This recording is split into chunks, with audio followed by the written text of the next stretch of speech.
Hello, everyone. Welcome to today's webinar, Unlock Your Career Potential. My name is Sylvia Correa. I've been with Capital Group for 3 years, working in talent acquisition at our Irvine office. I'm truly excited about today's webinar and confident that you will find it incredibly beneficial. But first, I would like to express our appreciation to Fairy Godboss for providing Capital Group with this platform, making it possible for us to organize today's exclusive live stream event. This event features leaders at Capital Group who will share invaluable insights and practical advice on successfully transitioning your career. It is a fantastic opportunity to engage with our leaders, learn, grow, and truly unleash your potential. This initiative is a testament to Capital Group's culture that fosters personal professional development, resonating deeply with our fundamental value of community. Events like these allow us to come together, share knowledge, and support each other's journeys towards excellence. Thank you for being part of this, and let's make this the most fantastic live stream event. Now, I'd like to introduce our moderator, Karina Moore, a result-driven leader with over 25 years of experience in complex, fast-paced environments. Karina has a rich background in hospitality industry and has successfully managed services and operations in the Los Angeles office for Capital Group. A year ago, she transitioned into a stretch role and is now serving as vice president in the business management office. In her current role, Karina acts as a trusted strategic thought partner, integrator, and communicator with the information technology leadership team at Capital Group. She's passionate about connecting people, ideas, and things, which makes her an invaluable asset to our organization. Beyond her professional achievement, Karina is also an active board member of Wags and Walks, a Los Angeles-based dog rescue organization. Her dedication to this cause began with her beloved adopted fur baby, Kea. Please join me in welcoming Karina Moore. Sylvia, thank you. It's a pleasure to be here. I always smile when I hear my puppy's name. So thank you all for joining us. Good morning, afternoon, evening from all corners of the earth. I am thrilled to be moderating today's discussion and introduce you to a topic that is very near and dear to my heart, career pivots and journeys, with 3 of our illustrious senior female leaders at Capital, starting with Candace Newlin. Candace is a senior leader responsible for many of Capital Group's global compensation programs. Originally hired as an early career compensation analyst 25 years ago, Candace has grown her career, mentored and developed teams, and helped evolve Capital's compensation function into internal consulting by bringing in market insights and emerging trends. She is proud to be a part of Capital Group's mission to improve people's lives through successful investing. She lives on the coast of South Orange County, California, with her husband and 2 children. Second, I'd like to introduce Maya Flippin, based in London, but calling in today from Tokyo. We truly are a global organization today. Maya is a senior business manager. She has a decade of investment industry experience, all with Capital Group. She started as part of the Global Rotational Program, the Associates Program, internally known as TAP. And earlier in her career, she was the Regional Business Manager for Capital's Asia Pacific business. She holds a bachelor's degree in Women's Studies from Duke University, where she graduated magna cum laude and also holds the Chartered Financial Analyst designation. Last but not least, Estella Wolf-Levin is a senior VP general manager at Capital Group's American Funds Service Organization, leading teams responsible for business-to-business client service and financial transactions, risk management, and internal operations. She has over 25 years experience in financial services and consulting, including strategy development and operations management.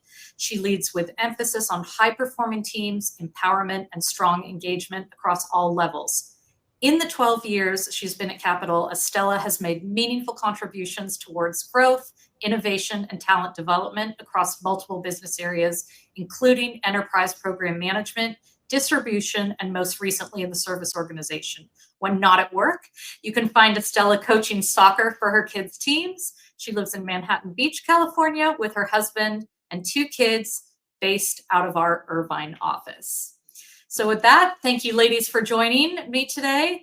we're going to jump right into our first question. Where did you start your career journey, and what were your previous roles and experiences like? Estella, starting with you. Thanks, Karina, and super great to be here with all of you today. So I started my career in sales and trading really as a part-time job in college, researching markets and supporting brokers. And a year later, I got my Series 3 futures and options license and began trading commodities and currencies. I loved working with clients and researching markets. It really satisfied the analytical and relationship-driven parts of my personality. And after a handful of years, I started applying these skills in real estate. So first in investment banking and then in real estate development. After close to a decade in various forms of investment management, I knew I really loved the consultative nature of working with individuals and small companies, but I was craving exposure to business at a larger scale. So I started exploring career paths that I could better access with an MBA degree, and ultimately decided to go to business school at UCLA Anderson. I joined Deloitte Consulting upon finishing my MBA, and consulting actually turned out to be that large-scale business exposure that I had been wanting. I had the opportunity to work across different industries, different functions, and alongside leaders of global companies.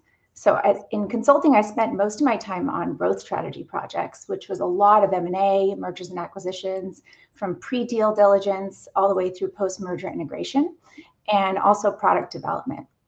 And I thought that I would never leave consulting because I loved the diversity of the work and the high-level impact that I was having. But deep down, I knew that I would have to someday reconcile the amount of travel with the family life that I envisioned for myself. So when I got a call, ironically, I think it was probably 3 or 4 months before my wedding, from Capital Group, which was a company whose reputation that I knew from my days in investment management.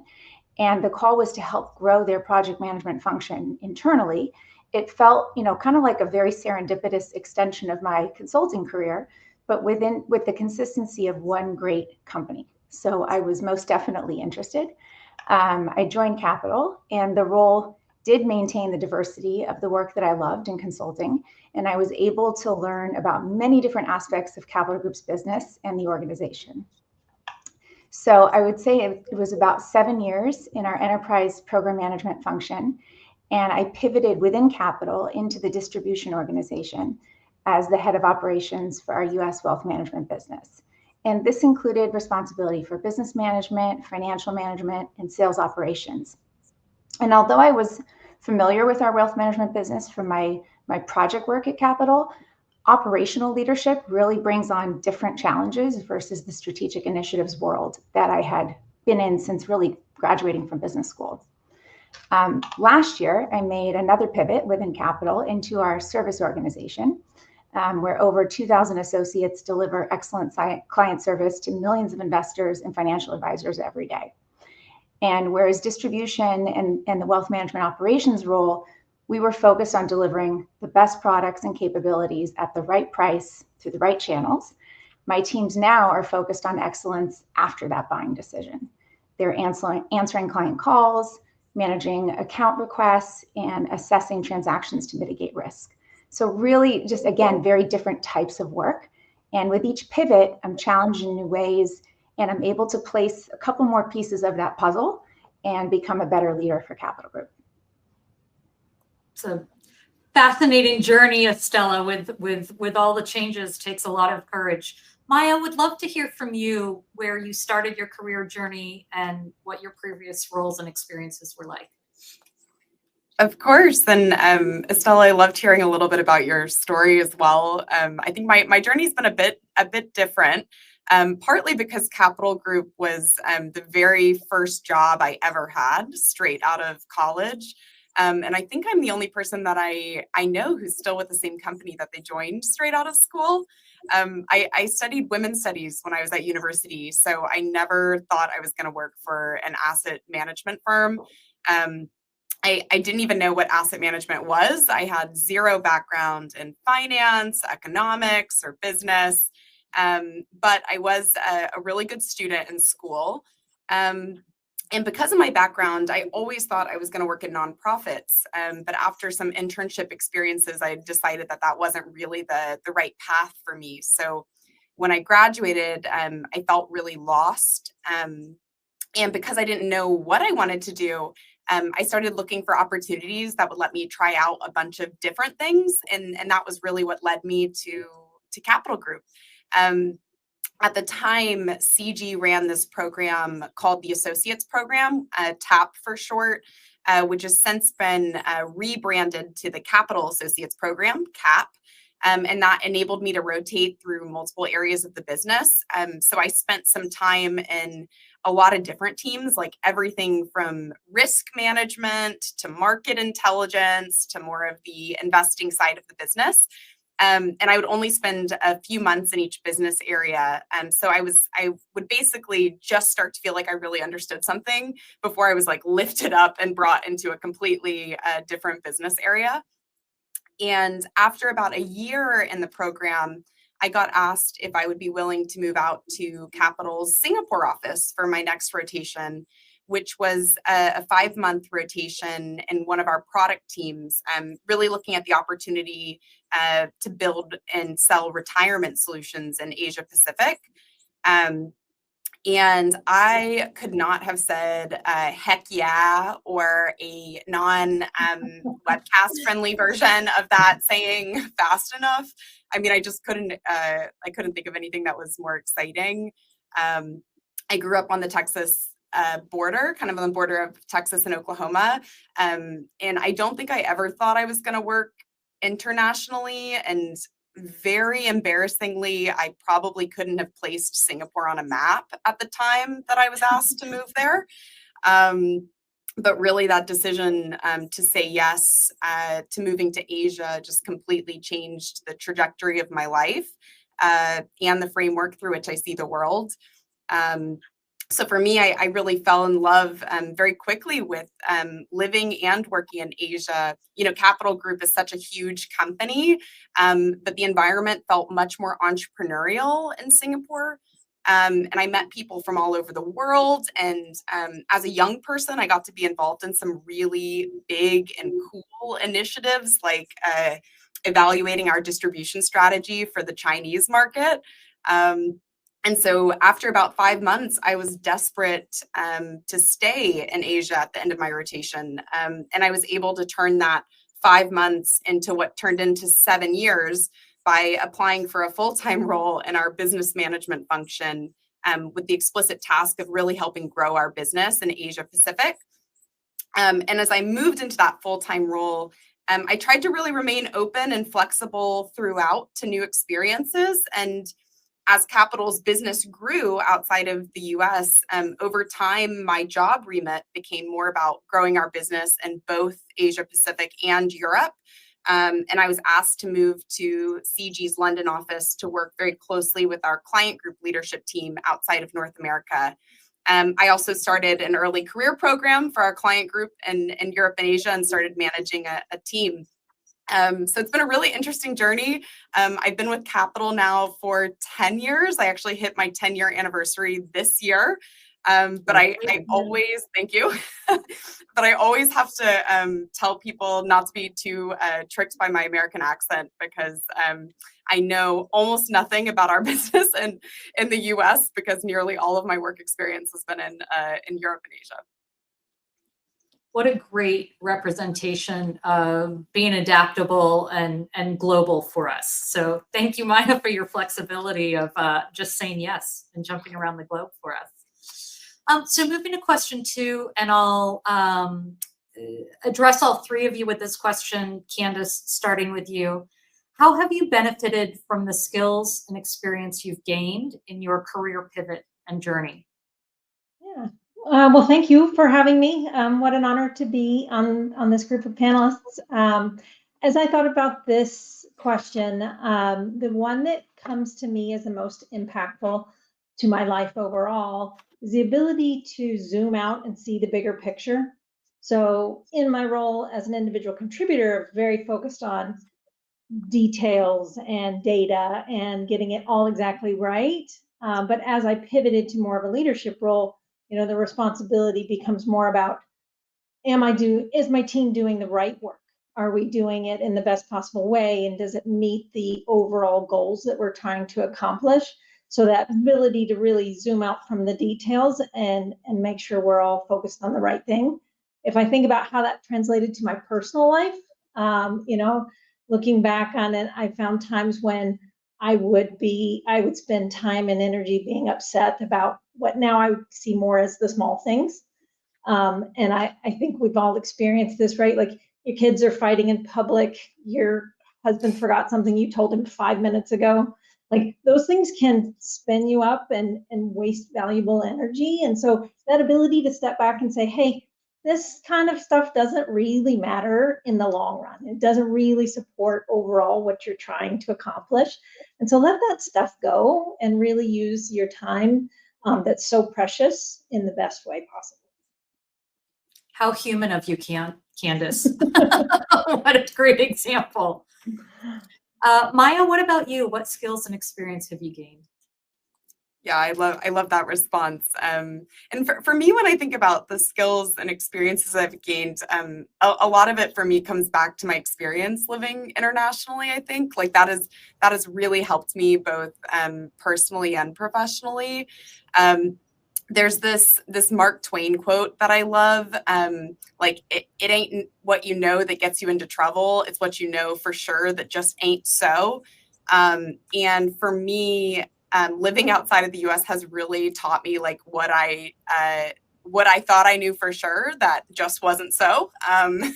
As Americans, like we love the sound of our own voice, and we speak up and we ask questions and we share all these personal anecdotes, and that isn't something that necessarily comes naturally or is even so valued by people who grew up in a very different kind of cultural context. So very practically speaking for me, in the workplace, I guess I think about diversity in totally different ways.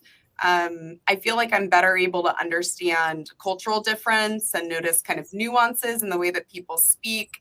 And all of that experience outside of the US has really helped me get a little bit better at seeing the bigger picture and inviting people into the conversation and making space for others. So yeah, I think that experience kind of outside of the US has really driven a lot of kind of skills and experiences that have helped me in my career. It's a great reminder, Maya. Estella, what about you?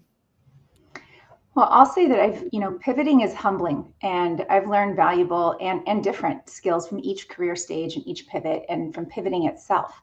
From asset management, I learned to research and assess comprehensively and try to see every situation from every angle and to stay true to objectives, because not every opportunity is an opportunity for you or for your client. And I found that getting clear and staying focused on objectives is super helpful just to be able to prioritize effectively, including in our personal lives. So that's really, some pearls I took from asset management. From consulting, I learned to get comfortable with the uncomfortable and how to ask questions that would bring me up the learning curve very quickly. Also how to work well with teams and build high-performing teams, because I think all the work I did in consulting was in a team. And from capital, one of capital's core values is long-term. And capital has really taught me to extend the timeline of consideration. And it gives us permission to think more strategically, more broadly about the impact of our decisions, whether it's on our clients, on our associates. And it's just so meaningful. It's such a privilege to not have to grapple with the trade-off between short-term reward and long-term risk. Because capital's just not in it for short-term rewards. And I really love that about this company and what I've learned. The last thing I'll just say from pivoting itself, it's just such a confidence builder that you can have impact in a variety of roles, functions, scenarios, and that you don't necessarily have to be an expert in a certain type of work to support and lead the teams who do that work really well. You're threading a theme with Candace of don't sweat the small stuff, relating to being that long-term zoom out, broad perspective view that truly is valuable. So advice, ladies, what are your best pieces of advice for other women who are thinking about making a career pivot? Maya, what's your guidance to us? I mean, my best piece of advice is just to say yes. If there is somebody who's asking you to take on something new or to move somewhere or to step into a space that makes you really nervous, be open-minded about it. Oftentimes you are being chosen kind of for a reason in those opportunities. And if you aren't necessarily being asked to do that, then put your hand up. Don't be afraid to put your hand up.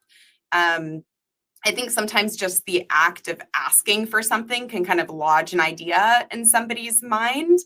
And you don't necessarily have to be like 100% qualified, kind of like what Estella was saying, getting comfortable. Like you don't have to be an expert in the area necessarily to take something on.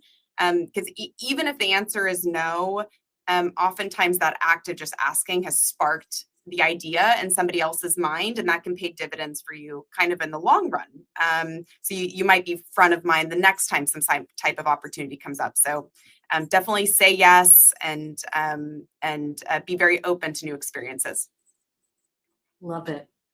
Candace, what's your advice? So I probably have two things that come to mind, and some of it overlaps with what Maya was saying. So I think we have a lot of similar threads here. But my first one is find your village. So I think the term is usually it takes a village to raise children. I think it's usually said, but I would even expand it out to say, find someone, at your work or at another work, but someone who you trust to talk to about your career. So when those opportunities come up, find somebody that you can just lay it out with, like to, share your fears, share what scares you, and then know that they'll give it back to you 100% honest. Like having somebody that you can ping off of. When I first joined Capital, I gained a mentor that even to this day, after 25 years, I could call him up and I know he would give it to me straight if I would ask him for opinions and thoughts. So having that, I think, is really important as you look to make a change and trying out new things. The second side of that village is maybe the traditional sense of it. Find somebody that's got your back. If you think about trying to balance a personal life and a career, pivoting to something new is going to take time and energy that maybe you're already struggling with, and finding someone in your personal life that you can lean on and that you can be there for them too. So that two-way street. My best friend, she had her twins about the same time I had my first one, and we were kind of going through it together. So over the years we were able to call each other and be like, hey, I need to stay late tonight, can you go grab my kids?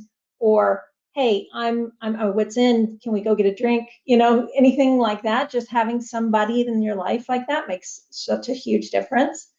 The second piece I would say, and this sounds easier than it is, at least for me it was, is this believe in yourself. Because stepping off into something new that you're not 100% sure you're going to be good at, it's a little scary. I'm like kind of a risk averse person, so for me especially, but if you have that belief inside your head that says, hey, you know what, I can take this path. It might not be perfect, but eventually I will find the path that is perfect, and all the paths you learn from. So again, that underlying belief that it's going to be okay and you're going to do good in the end makes you more open to experiences. You see us all smiling and nodding, Candace. Advocacy, as you said, is so important with mentors and having the village. And you don't have to be the expert, so forth, as Maya said, but it is intrinsic as well, right? It is important to be your own advocate. Love that. All right, so joys and challenges as a leader. Candace, we're going to start with you. So what is one of your biggest joys as a leader, and what is one of your challenges? Sure. I think my biggest joy is seeing a group of people who in their own space have been experts. They're really good individually, and seeing them come together as a team and feel the power of being able to lean on each other, learn from each other, finding each other's strengths and playing to those strengths to really form a cohesive team. So that really coming together is just such a wonderful thing to see and to be a part of. If I say challenges, I think the biggest challenge I have is this balance of helping your team be able to take risks and step out on their own. Because I think we all know the most you learn in life is when you screw something up bad, right? Like that's when you learn. And so you don't want to take that away from somebody, but you also want to be there for them and like help them not have to go through that. So finding that balance of, letting people take risks and also being there to support them. That's great advice. Estella, what about you? Joys and challenges as a leader? Well, it was hard to narrow it to one because there's a lot of joys and a lot of challenges. But one joy is finding what can be done to make work easier for people and then helping to make that happen. And one thing I love about that is those are almost always the things that also benefit your company, benefit your clients, make associates happy about coming to work, because it just ensures that everyone's time is used in the most optimally impactful ways. So that's one of my top joys. One of the biggest challenges as a leader is just spending the quality time with people that I want to, because as responsibilities broaden, there's more functions to represent and to understand and less time to do it and to do it well. So it's a good and healthy challenge to use time wisely, and you learn and you're really forced to connect more meaningfully in every interaction that you have. That's great. I think we all could never say thank you enough, right? And recognize each other's accomplishments and kind of slow down and be very intentional with our time. That's a great example. All right, we're all here from Capital Group, ladies. So want to hear from you. What is your favorite thing working at Capital Group, affectionately known as Capital or CG? We've got people hearing of all our acronyms and names so fondly. So Estella, what is your favorite thing about working at CG? I appreciate that there is nothing that compromises me from sharing and pursuing what I think is right, whether it's for associates, for clients, investors, regardless of the topic or the meeting. There might be differences of opinion in how we get there, but everyone has the same underlying pure intentions to do what's right. And I never, in the 13 years I've been at Capital, I've never felt compromised to share my opinion on that front. Love it. Candace, what about you? Well, I might be a little bit biased here, but I'm going to have to say the total rewards package that Capital offers, everything from really competitive compensation, a top tier, incredible retirement plan, and then really thoughtful benefits. So, as a woman who's had my children while working at Capital, I really felt the power of this kind of coming back or going through maternity leave and coming back into the workforce. There's the premier benefits from a medical coverage standpoint and a maternity leave time, but then there's so much more that you might take for granted that really makes a difference in that time of your life. Things like being able to transition back at a part-time basis, or mother's rooms in all of our offices, and backup childcare. So, at a time when things are, amazing and wonderful and different, things like, oh, my childcare fell out this week, that can be such a stressful thing.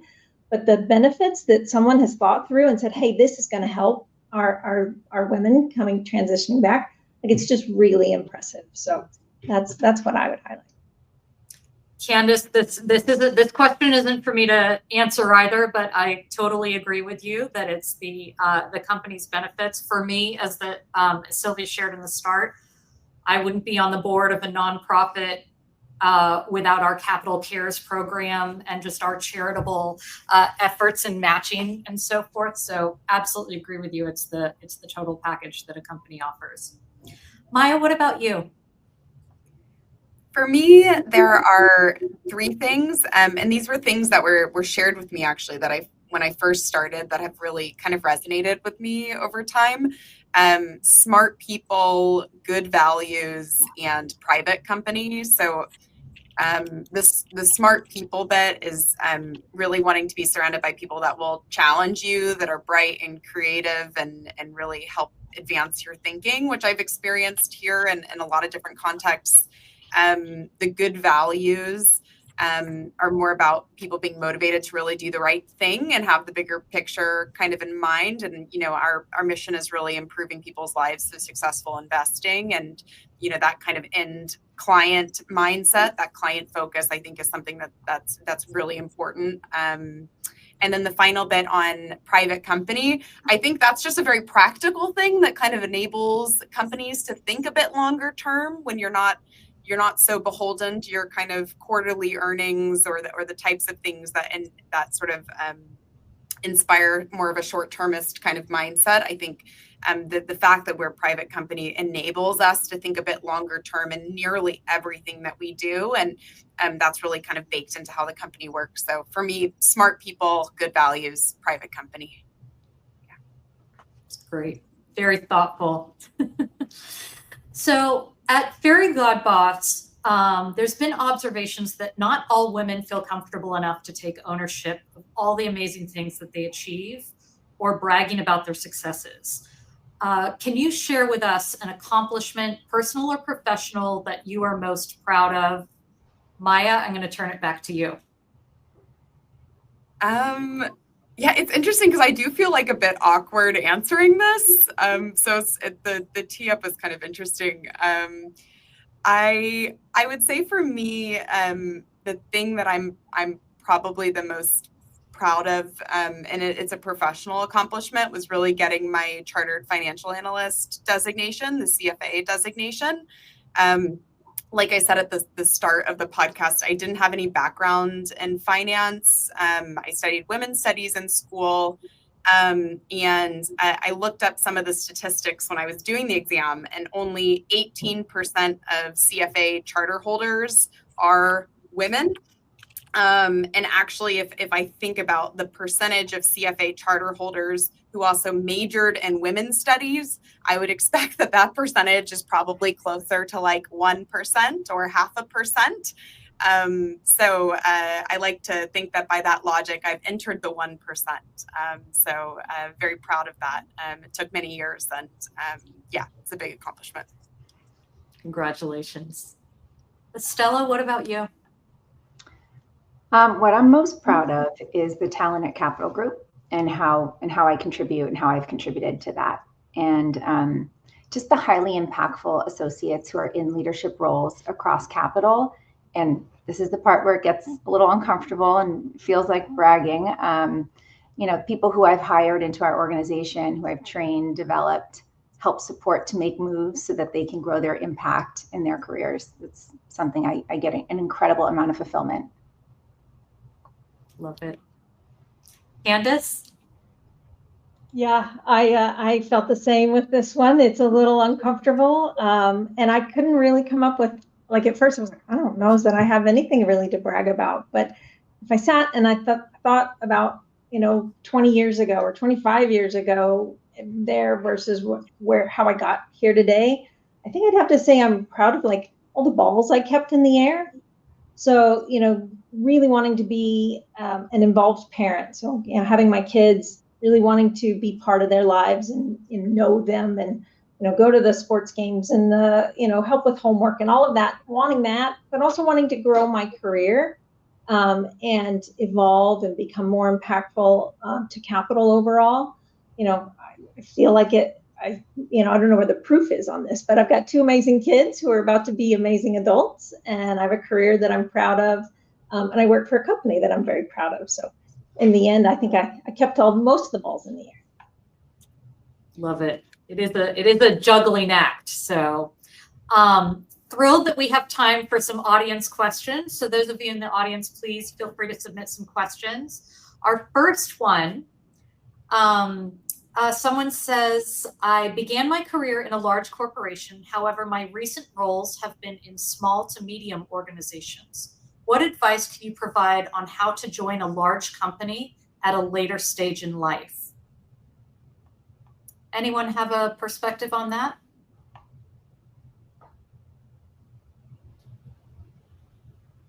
I can help with that one. Oh, Go yeah. ahead, Maya.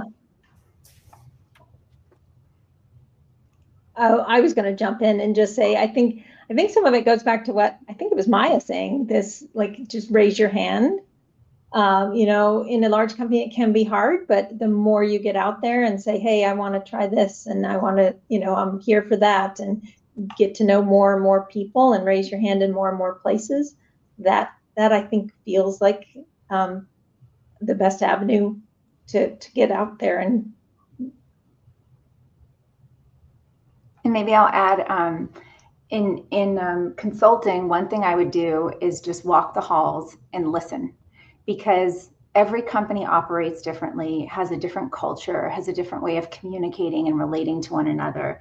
And if you walk the halls and you just kind of watch people interact, you listen to the tone and how they talk to one another, you can kind of get a sense, of what it's like to work there. So it's a good thing to do when you go interview.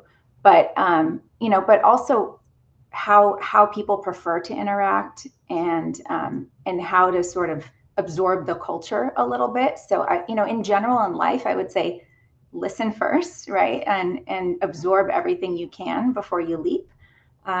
It's generally a good way to assimilate, if that's what you're trying to do with a large company.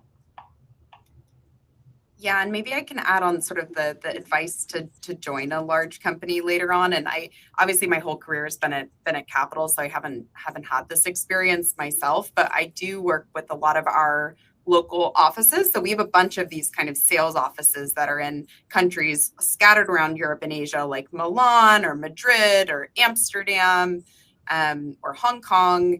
And I often hear from associates in those offices about kind of the pros and cons of being a part of kind of a small organization within a larger organization. And, you know, the cons are that you typically don't have as many experiences to get involved in some of the wider enterprise-wide initiatives, because those tend to be managed kind of out of the bigger sort of home offices.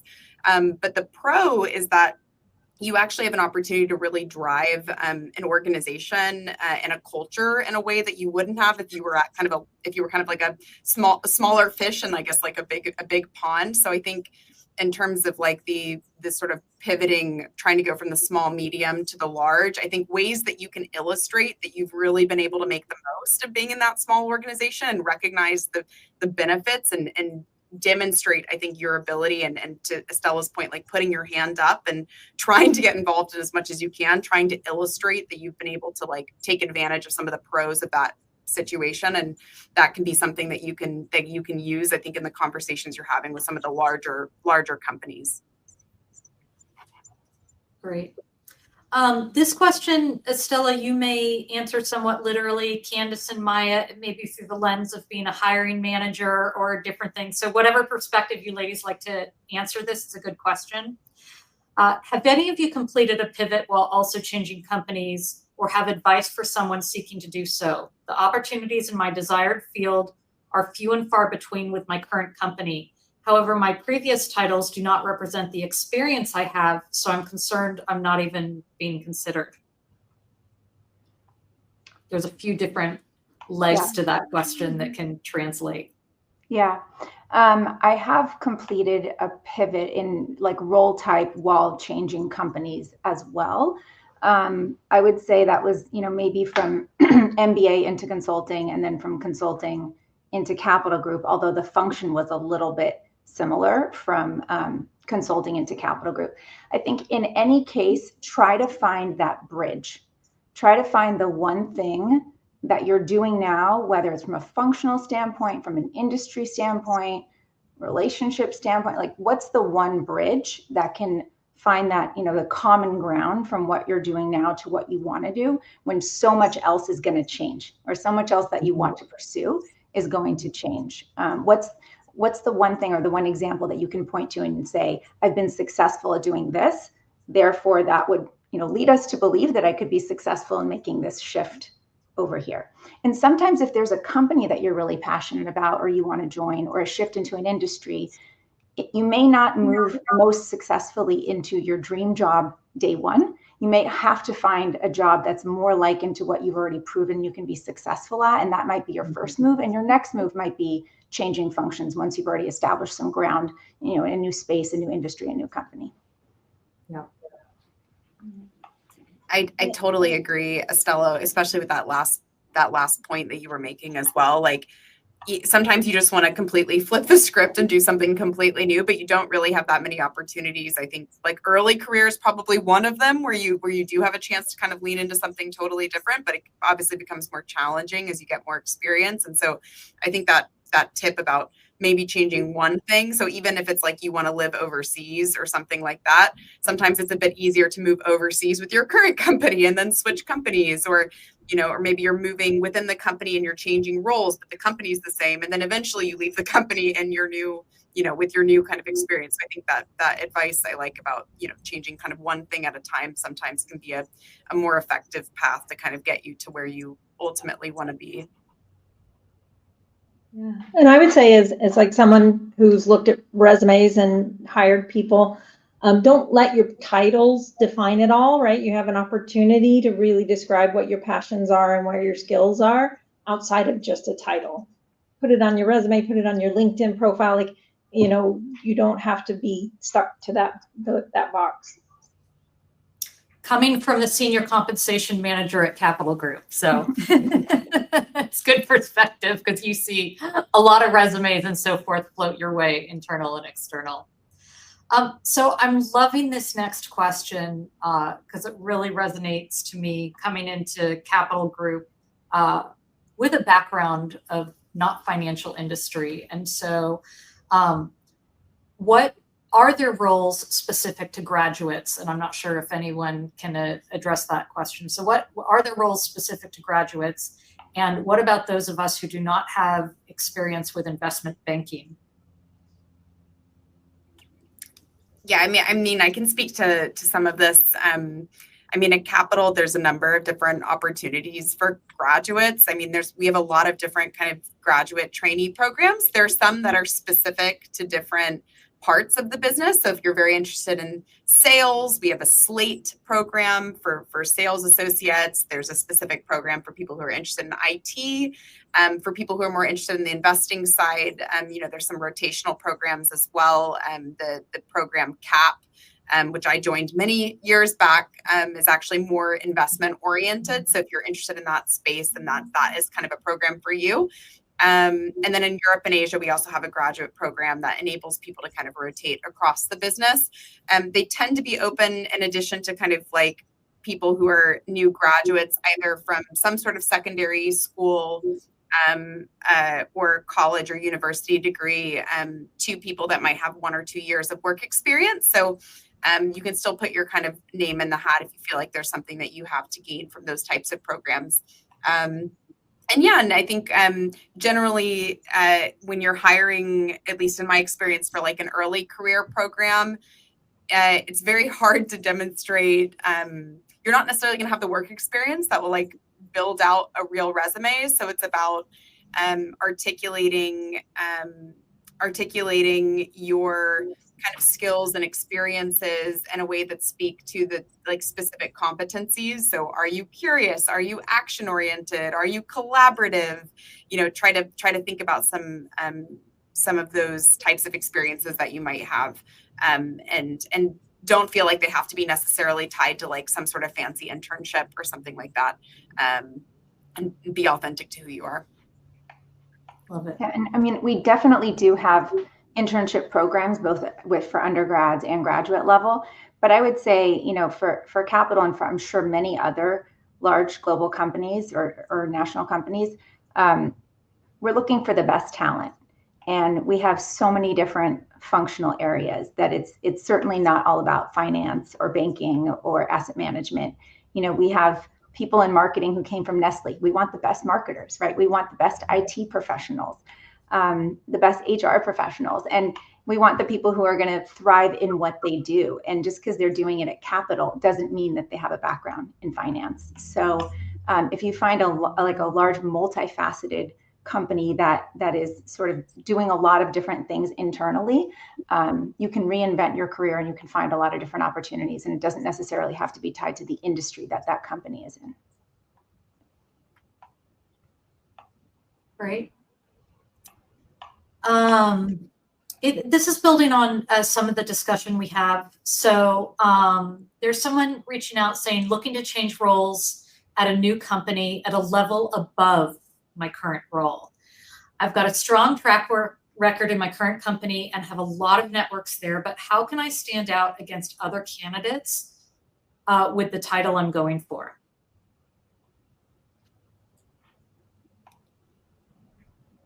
I can take this one maybe to start, because I love this question actually, and I think for a lot of roles, you almost start doing the role before you get the promotion. And as somebody who's promoted people in their team, and I don't know if Candace and Estella, you have the same kind of experience, or you as well, Karina, but the easiest way to get a promotion for somebody on your team is when they're already doing the job, and it's it's very easy then to kind of get everybody kind of on board. So I think as much as you're able to kind of lean into what that role is, rather than thinking about it as like a step above, like what exactly are the competencies that you need to show and develop and type of work you need to be involved in, and see if you can go ahead and start leaning into that work already. I mean, I think the question also mentioned the network. I mean, that's really important, not just the network kind of immediately above you, but that kind of lateral network, and making sure that all the different people who might have a say in that decision kind of know who you are and have seen your work and understand your ambition. I think all of that is really important as well. Great points. I would just build on that to say that sometimes levels are pretty similar across companies. Like in some industries, it's pretty standard. But so many times we might think we know what a certain job title, what level that represents. They're so different across companies. Like a title of a manager in one company or of a senior analyst in one company might mean something completely different in another company. So I would just encourage you not to get too caught up with titles, and to really find out, like, what is the total compensation package? If that's something that's important to you, what are the responsibilities that you would have in this role? What's the level of autonomy you would have? Would you have any management responsibility? Would you not? What does the trajectory of this particular role look like? And kind of get one level deeper, because sometimes we might go, oh no, that title, that's not where I'm at. That's too far above me, or I'm above that. But we don't really know until we dig in a couple layers further what that title means in a particular company. Yeah, that's where my head went, Estella. I think, you do your research is a good advice. Like, really ask a lot of questions. The role that you think you want, is it really what you want? The company that you want, what are their values? Is it aligned with yours? How can you demonstrate that? So I would just second that. Do your research. Don't get super hung up on a title and thinking that it means X and Y. I'm going to merge a couple questions together because I think they're just fabulous. So as it relates to applicants and resume, we are in different times. I grew up in a household that my father worked for the same company for 35, 40 years. And of course, we have people at Capital that have decades. And we have this evolving times where people have diverse backgrounds. And so someone says, my resume reflects a diverse range of projects rather than a long tenure at a single company. So throughout my experience, I have various models across business analytics, strategy, marketing, finance. Now, as I transition to a full-time corporate role, how can I effectively position myself and advocate for the value in front of hiring managers in a corporate environment? Another question kind of following that is if you have a career break, right? And so if we're looking at a resume that has a career break or multiple different companies, how do you all think about that?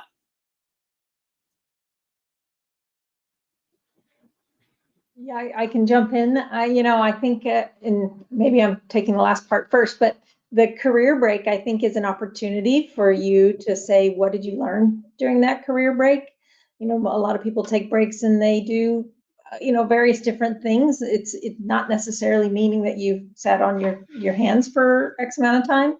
So I think using the opportunity to expand on, hey, I took this break and it gained me these skills, and here's what that means. So I think it's communicating, whether it's through your resume or other routes. Estella, you're on mute. Good catch.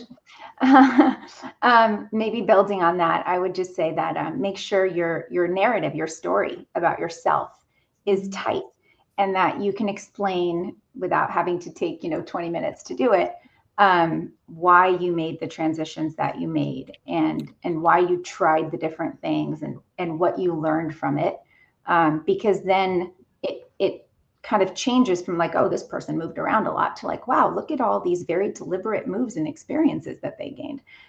So you just have to tell your story in a way that makes it a positive and not a big question mark.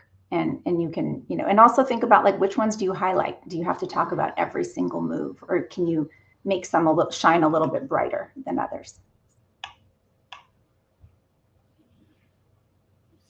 So if I'm hearing correctly, it is okay to take a career break. It is okay to have diverse companies and experiences on a resume. Long are the days that it's one company committed for life.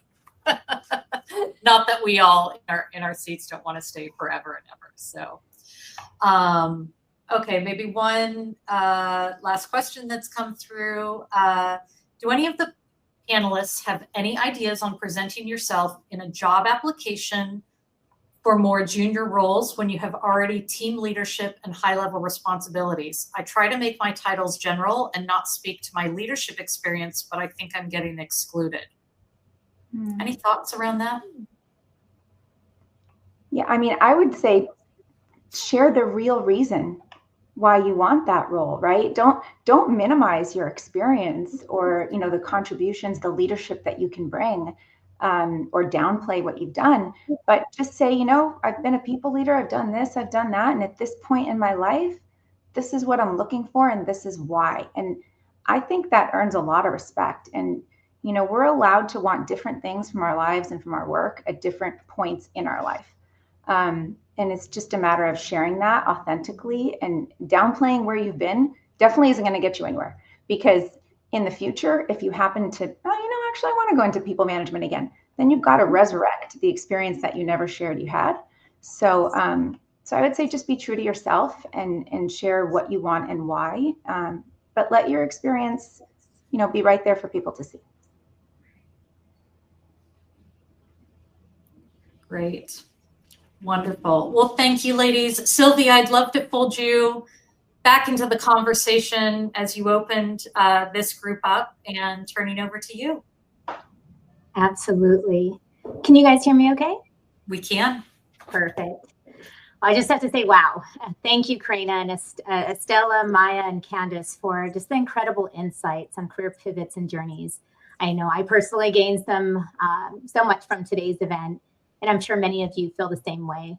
Just a special thanks again to Fairy Godboss for providing this platform to showcase our leaders. And of course, a huge thank you to our audience for your time and engagement. Your participation truly made this event special. As we wrap up, there are some next steps for all of you. One, would love for you to follow us on Fairy Godboss and LinkedIn to stay updated. Join our talent communities to stay connected as well. And we'll be sharing information on that. Visit and explore Capital Group's career site for opportunities that just might be perfect fit for you. And I will provide a link to that as well. And then just look out for follow-up communication from us in a few days, really highlighting these resources and connection points. But again, thank you once again. Let's continue to unlock our career potential together. Thank you. Thank you.